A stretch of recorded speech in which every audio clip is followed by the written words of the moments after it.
spotted and they've gone straight to the top. I'd like to welcome to the show Lachie Chapman from the Overtones. Lachie, hello.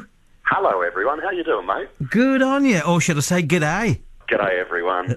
Hey, a native of Australia. We'll talk about that in a sec. But what are you doing right now as you talk to me? I'm in quite a cold London tonight, and I'm actually roasting a chook. Roasted a chicken? As we speak. Listeners, please, if anyone's got any suggestions, I'm kind of new to this. As far as, I've chucked it in the oven, there's a couple of spuds in there as well, and I've got my fingers crossed, and I'm hoping for the best.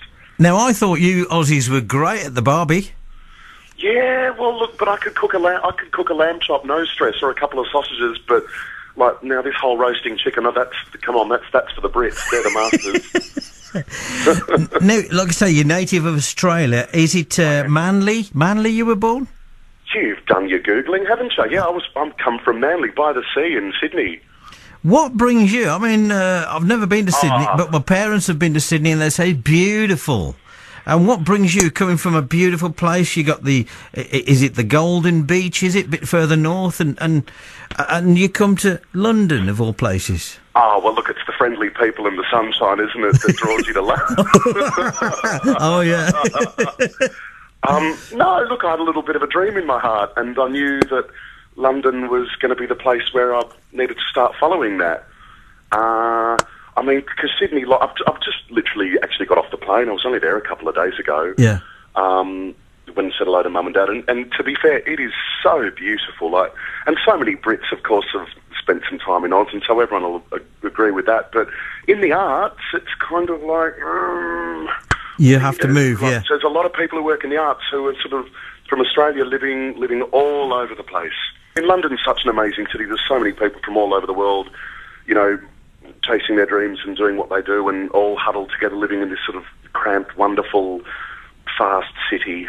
I love it. Absolutely love my life over here. Now, you were the fifth member of the Overtones, and the boys had got together prior to you joining them. Is that correct?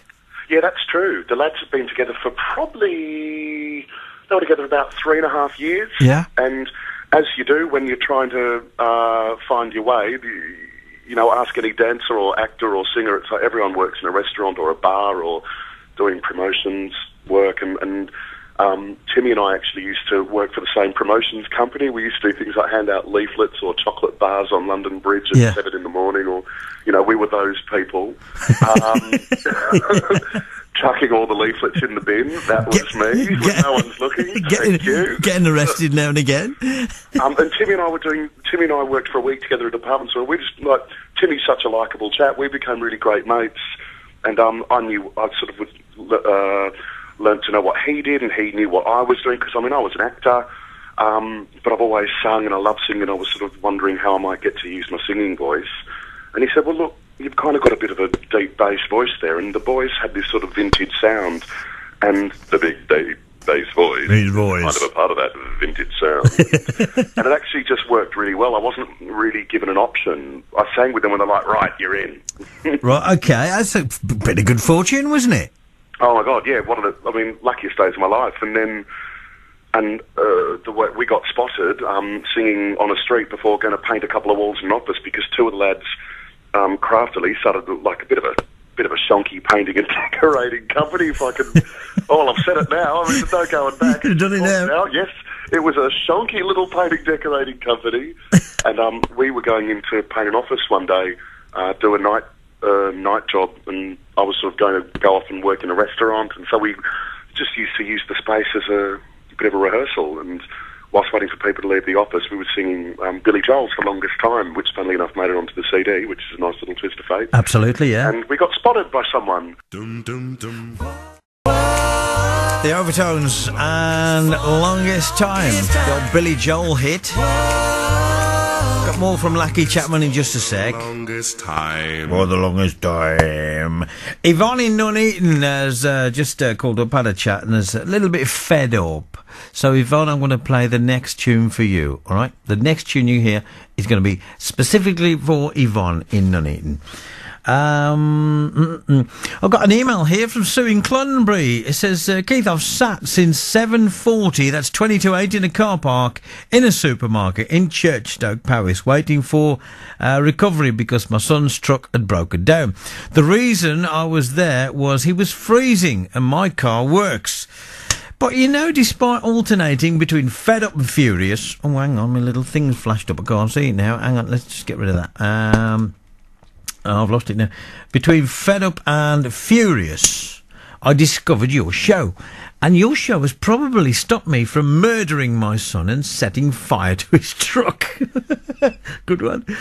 Definitely converted now and looking forward to listening to you and the guys next Saturday night, but I'll be at home. Sue in Clunbury. Oh, and on the subject of toys from childhood, in 1963, my mum and my little sister and I were... my mum had my little sister. I was so jealous.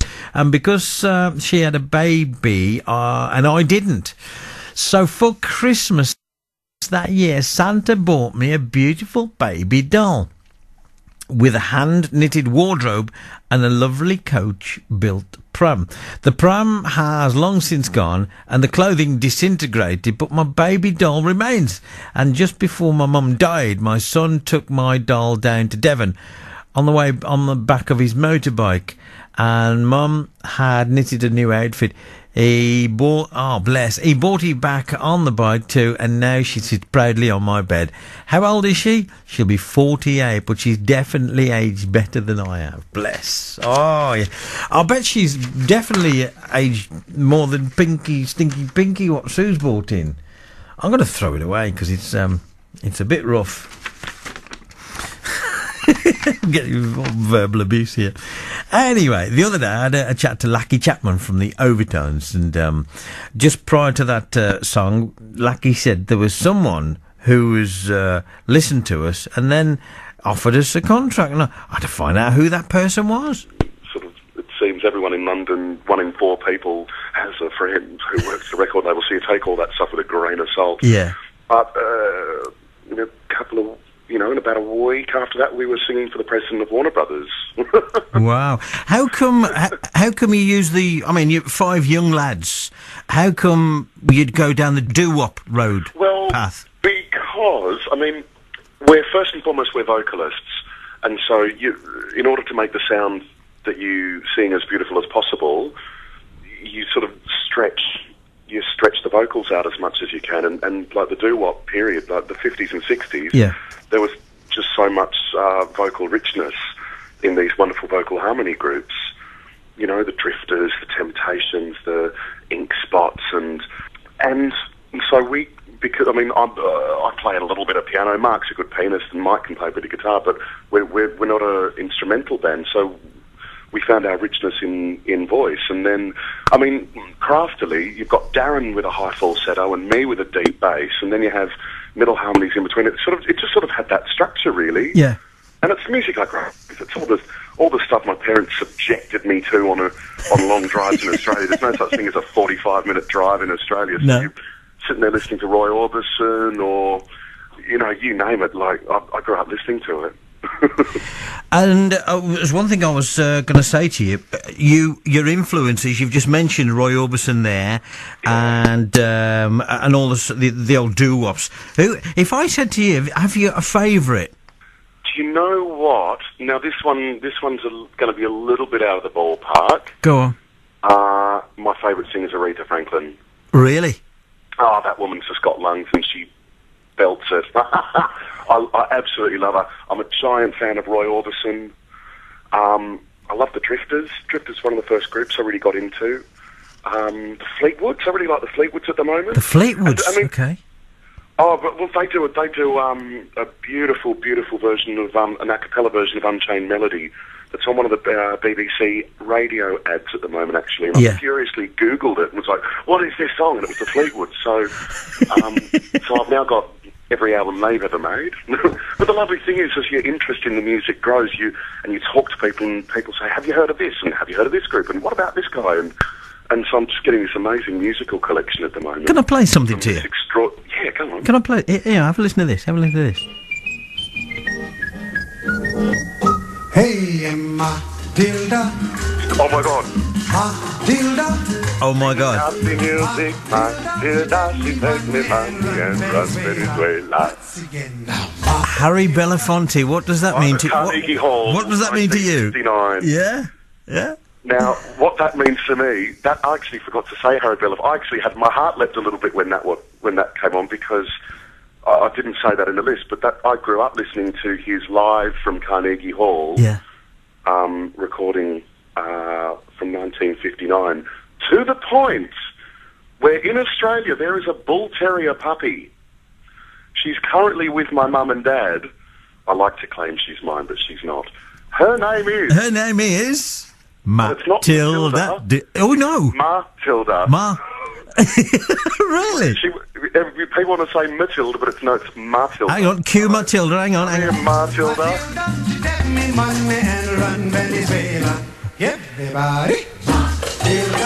I love it. I mean, how can you not have a bit of a jig in your Isn't that fantastic, eh? Sunshine on your face when you're listening to a song like that. Like this, the songs from this time, they make people happy and chirpy. Like we just had a sellout tour recently, and announced our next one coming up in November, December next year, all around the UK. And you stand on the stage, and as one, audiences get up on their feet and start dancing in the aisles. It's one of the joys of my life is seeing the smiling, happy faces of people listening to this style of music that makes people have a spring in their step. That really inspires me.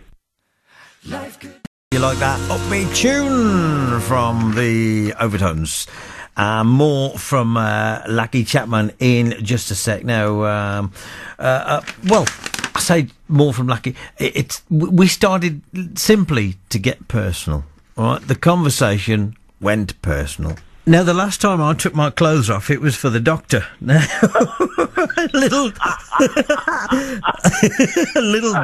little bird tells me you got your kit off for Cosmo. Now look, little birdie may or may not have been correct. Little birdie was correct.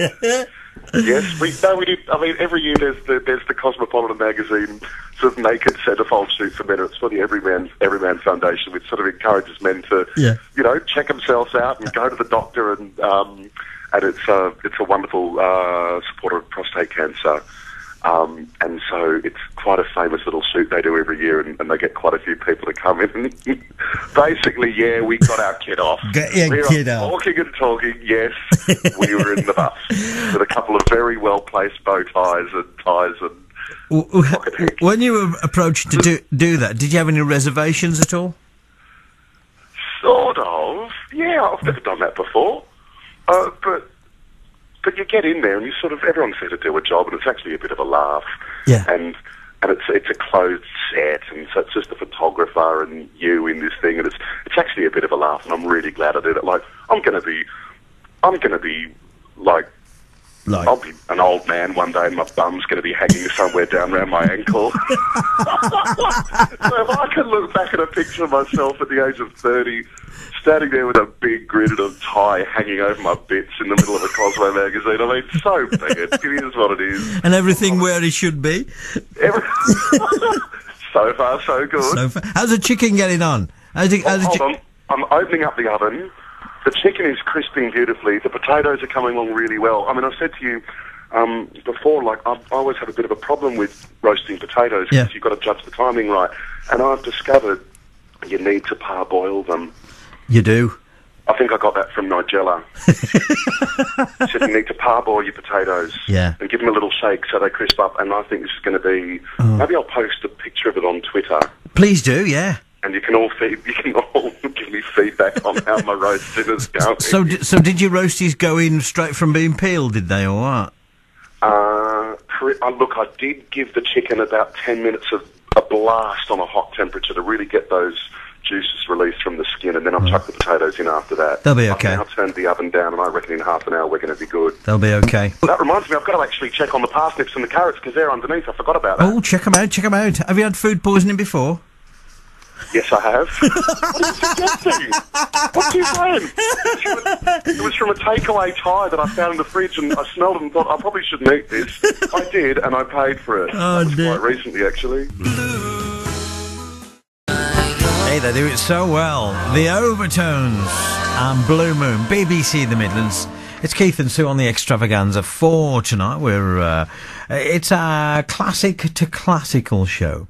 Talking to Lachie Chapman of the Overtones. Now, before we spoke about the tour at the end of the year, I asked Lachie what he'd been up to in the meantime. God, it's like the track that we're on a train that's going full speed on a track at the moment. It's so wonderful. Everyone's enjoying our music and the album Good Old Fashioned Love so much, and we've gone platinum. We've got a platinum edition of the album out now. What we're doing now is we're starting to travel the world, actually, and release our album out there. Really? Yeah, it looks like in a few weeks we'll actually be making a wee little trip to Australia. Okay. And we might be doing some singing with, and I'm not going to say who, but I think you would be very excited by it. Ooh. I can't say it yet because it's not confirmed and our fingers are crossed, but this is a very iconic person who's such an inspiration to me, and to be on the same stage as this person would absolutely make my day. Male or female? Male or female? Who could male? Hey. However, but it hasn't been confirmed yet, but it looks like it might happen. I can't wait. We're going to be going all over Europe, in and out, back and forth, television shows and magazine shoots and interviews, and that's sort of the first 4 months of this year. And then we have to record the second album because people keep wanting hearing our stuff, and so we'll start working on that. Excellent. And then that all gets, we'll get in the studio and record that with our band and a bit of orchestra and, lots of brass and lots of strings and when you go back over when you go to Australia, you got to go back to the family and say hi, and here I am, and this is what... You know what? It's getting to the point where, and we notice this whenever we go to Cork to do gigs in Cork, it's like Timmy's mum, Timmy, blessings from Cork, and his mum and family might come out the airport and say hello, but that's pretty much all we get to see. Really? Yeah, which is a bit of a shame. I mean, there might be a cup of coffee. I'm going to say goodbye to Mum and Dad a few days ago. I said, look, I'm back soon, but let's not count on maybe having dinner. There mightn't be time. But we work hard. We're really hard workers, and so if we can go and sing a song to someone or do an interview somewhere or let people know who we are, because, as you said before, we're a new group and we've had a wonderful stroke of luck, but it's hard work, and it's work that I'm really happy to do. It's like our dreams are coming true, and that involves a lot of time and a lot of effort, and that's time and effort I'll give any day of the week to do what I was born to do. Well, the autumn tour, it kicks off in November this year. Yes. When it comes round, will you come back on and have another chat with us? Are you kidding? I'll come in live in the studio and we maybe roast a joint of beef or something next time. What meat I can screw up next. We'll hold you to that one, Lachie. We will definitely. Listen, enjoy the chicken. Right. Oh, thank you. And I'm going to I'm going to go out and say with a blast of Harry. All right. Hey. Here we go. Lachie Chapman from the Overtones. Thank you. Pleasure talking to you. Cheers, Matty. Bye bye. All your listeners. All the best. Bye now. Bye bye. Bye bye.